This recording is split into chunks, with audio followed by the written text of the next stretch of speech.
নমস্কার, news now পর্দায় আপনাদের সকলকে স্বাগত। আমি সুমি রয়েছে আপনাদের সাথে, চলে যাব বিস্তারিত খবরে। রাজ্যে একটি মেডিকেল হাব তৈরি করার লক্ষ্যে এগিয়ে চলেছে রাজ্য সরকার। তবে এই ক্ষেত্রে কারণে রাজনীতি না করার জন্য বিরোধীদের উদ্দেশ্যে আহ্বান রাখলেন মুখ্যমন্ত্রী ডক্টর মানিক সাহা। রাজ্যে মেডিকেল হাব তৈরি করার লক্ষ্যে এগিয়ে চলেছে রাজ্য সরকার। এক্ষেত্রে তৈরি করা হবে হোমিওপ্যাথিক মেডিকেল কলেজ, নির্মাণ করা হবে চক্ষু সুপার স্পেশালিটি হাসপাতাল। তবে এই ক্ষেত্রে রাজনীতির কারণে রাজনীতি না করার জন্য বিরোধীদের উদ্দেশ্যে আহ্বান রাখলেন মুখ্যমন্ত্রী ডক্টর মানিক সাহা। রাজনীতির কারণে এভাবে বিরোধিতা করা ঠিক না। আমরা এখানে এতগুলো সুপার স্পেশালিটি করছি, মেডিকেল কলেজ এখানে 3টে হয়ে গেছে, ডেন্টাল কলেজ হয়ে গেছে, ফার্মেসি কলেজ আছে এখানে, এখানে আমাদের নার্সিং কলেজ হয়েছে। আমরা আগামী হোমিওপ্যাথিক কলেজ সমস্ত ডিস্ট্রিক্টগুলোকে আমরা স্ট্রেংথেন করার ট্রাই করছি। পিএসসিগুলো, কমিউনিটি হেলথ সেন্টার, সব জায়গায় ডাক্তারদের নতুনভাবে নিয়োগ করার চেষ্টা করছি। তো এই ধরনের রাজনীতির নামে এগুলো নানাভাবে এবং যে ধরনের মানে শালীনতা বোধনে যে ধরনের শব্দ ওনারা ব্যবহার করেন। শনিবার শান্তিপাড়ায় চক্ষু চিকিৎসা শিবিরের আনুষ্ঠানিক উদ্বোধন করতে গিয়ে 2024-25 অর্থবরে 4,08,000 মানুষকে মোট 580 টাকার ভাগ প্রদান করা হয়েছে বলে জানিয়েছেন মুখ্যমন্ত্রী। আপনারা সময় যেহেতু বয়সদের মাঝে আমরা জানি না আমি বয়স্ক হয়েছি, তবে এতটুকু বলবো যে বয়স্ক ভাতা 700 টাকা ছিল আগে, আমরা সে টাকার মধ্যে 2000 ভাতা আমরা করেছি। যখন আমার 700 কে 1000 হয়েছে, আমি যখন মুখ্যমন্ত্রী হলাম 1000 থেকে আমরা 2000 করেছি।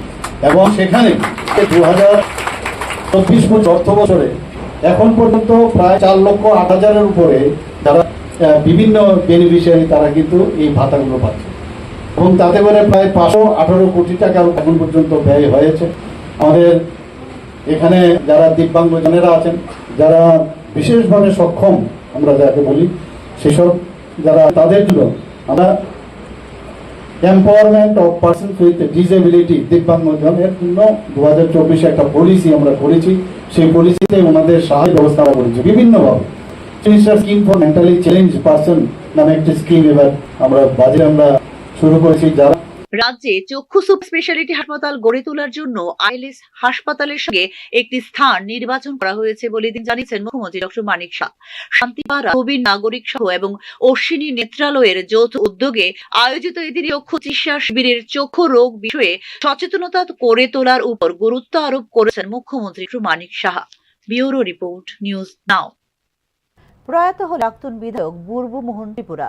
বিশেষ করে জনজাতির রাজনীতিতে নিখাদ ভদ্রলোক হিসেবেই নিজেকে প্রতিষ্ঠিত করতে পেরেছেন বুর্বমোহন ত্রিপুরা বলে তার মৃত্যুতে প্রতিক্রিয়া জানিয়েছেন সতীর্থরা। প্রয়াত হলেন করবুক বিধানসভা কেন্দ্রের ভারতীয় জনতা পার্টির প্রাক্তন বিধায়ক বুর্বমোহন ত্রিপুরা।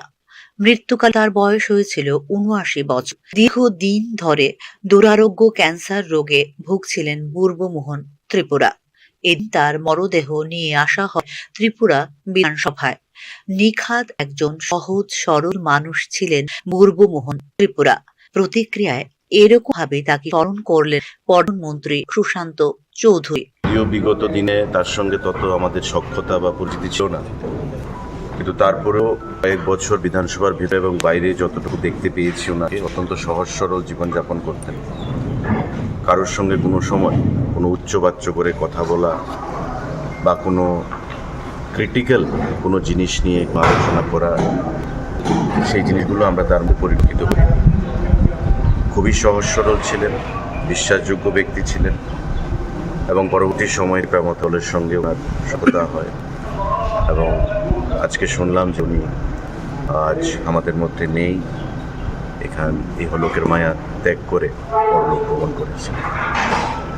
ওনার এই প্রয়াণে 79 বছর বয়স ওনার হয়েছে এবং নিশ্চয়ই রাজনীতিতে ক্ষতি হলো, কারণ সহজ সরল মানুষ রাজনীতিতে থাকা প্রয়োজনীয়, আমরাও উপলব্ধ করতে পারি মানুষের কাছে। 2018 সালের পরিবর্তনের সহযোদ্ধা ছিলেন বুর্বমোহন ত্রিপুরা। একজন প্রকৃত জনপ্রতিনিধি ছিলেন তিনি। প্রতিক্রিয়া জানিয়েছেন কংগ্রেস বিধায়ক সুদীপ রায় বর্মন। একজন নিপাট সহজ সরল ভদ্রলোক মানুষ, উনি চলে গেলেন। ওর সঙ্গে ব্যক্তিগতভাবে খুবই ভালো সম্পর্ক ছিল, আমরা এক জায়গায় থাকতাম। আমাদের বুদ্ধ মন্দির পুরনো এমএলএ স্কেলে, এবং খুব কাছ থেকে ওনাকে দেখেছি। পরিবর্তনের একজন সহযোদ্ধা 2018 সালে আমরা হারিয়েছি। দুরারোগ্য ক্যান্সার রোগে উনি ভুগছিলেন, হাসপাতালে শেষ নিঃশ্বাস ত্যাগ করলেন আজকে সকালবেলা। অপূরণীয় ক্ষতি সমাজের জন্য, গর্ব বিধানসভা কেন্দ্রের জন্য, এবং আমাদের সকলের মায়া মমতা করে আজকে উনি চলে গেছেন। আমি এক শর্টে যদি দিই, finest example of how a public representative should be. একজন জনপ্রতিনিধি কিরকম হওয়া দরকার, উচিত, জ্বলন্ত দৃষ্টান্ত হচ্ছেন পূর্বমোহন ত্রিপুরা। তার মৃত্যু দলের জন্য অপূরণীয় ক্ষতি জানিয়েছেন তিপ্রা মাথার বিধায়ক বিশ্বকিতু দেববর্মা। 18 সাল থেকে উনি আমাদের সঙ্গে একই সাথে দিয়ে কাজ করেছিলেন এবং উনি খুবই সরল মানুষ ছিলেন এবং কারোর সঙ্গে কোনো সময় কোনো বেজার কোনো কিছু নেই, খুবই ভালো মানুষ। এবং ওর যে প্রয়াণটা মানে আর পূরণ করতে পারেন এটা সবাই জানে। তবু আমরা পরিবারের প্রতি আমরা সমবেদনা জানাচ্ছি। এবং 8 ফেব্রুয়ারি 1955 সালে জন্মগ্রহণ করেছিলেন বুরবন ত্রিপুরা। ভারতীয় জনতা পার্টির সদস্য হিসেবে 2018 সালে করবুকের প্রতিনিধিত্ব করে বিধানসভা সদস্য হিসেবে নির্বাচনে জয়লাভ করেন বুরমোহন ত্রিপুরা। তবে 2022 সালে বিজেপি ত্যাগ করে তিপ্রা মতা পার্টিতে যোগ দেন বুরবমোহন ত্রিপুরা। স্বল্প পরিসরের হলেও রাজনৈতিক কেরিয়ারের নিখাত ভদ্রলোক হিসেবে নিজেকে প্রতিষ্ঠিত করতে পেরেছেন প্রয়াত বুরবমোহন ত্রিপুরা, যা নিঃসন্দেহে একজন জনপ্রতিনিধির সর্বোৎকৃষ্ট প্রাপ্তি। Bureau report, news now. আগামী 2-3 দিন তাপমাত্রা স্বাভাবিকের চেয়ে থেকে 5 ডিগ্রি বৃদ্ধি পাবার সতর্কতা জারি করল আবহাওয়া দপ্তর। অতিরিক্ত গরম থেকে বাঁচতে জারি করা হয়েছে কিছু পরামর্শ। আগামী 2 দিন গরম এবং আর্দ্র আবহাওয়ার সতর্কতা জারি করেছে আবহাওয়া দপ্তর। আংশিক মেঘলা আকাশ, অধিক আপেক্ষিক আর্দ্রতা এবং উচ্চ সৌর রশ্মির কারণে ত্রিপুরা সব জেলায় দিনের তাপমাত্রা 37 ডিগ্রি সেলসিয়াস বা তার বেশি থাকার সম্ভাবনা রয়েছে বলে শনিবার এক পূর্বাভাসে জানিয়েছে আবহাওয়া দপ্তর।